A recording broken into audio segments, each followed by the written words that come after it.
सभी को नमस्कार। वर्मा सर की क्लास में आप सभी का स्वागत है। दोस्तों, आज का हमारा टॉपिक है स्वतंत्र अपव्यूहन का नियम। हम जानते हैं मेंडलिज्म के अंतर्गत हम मेंडल के 3 नियमों का अध्ययन करते हैं। प्रथम नियम प्रभाविता का नियम होता है, द्वितीय नियम पृथक्करण का नियम होता है और तीसरा नियम हम देखते हैं स्वतंत्र अपव्यूहन का नियम होता है।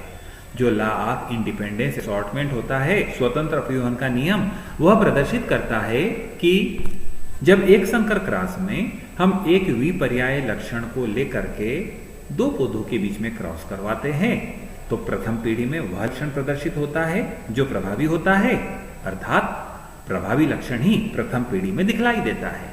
जो अप्रभावी लक्षण है वह प्रथम पीढ़ी में नहीं दिखलाई देता। जैसा कि एक संकर क्रॉस में हम देखते हैं, जब शुद्ध लंबे पौधे का क्रॉस शुद्ध बोने पौधे से किया जाता है तो प्रथम पीढ़ी में अर्थात F1 पीढ़ी में केवल संकर लंबे पौधे ही प्राप्त होते हैं।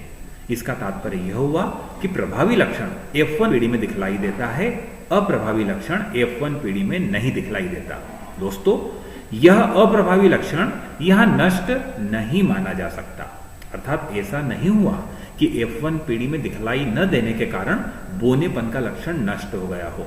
यदि F1 संतति में स्वपरागण होने दिया जाता है तो F2 पीढ़ी में हम देखते हैं कि लंबे और बोने पौधों का अनुपात 3:1 के रूप में प्राप्त होता है।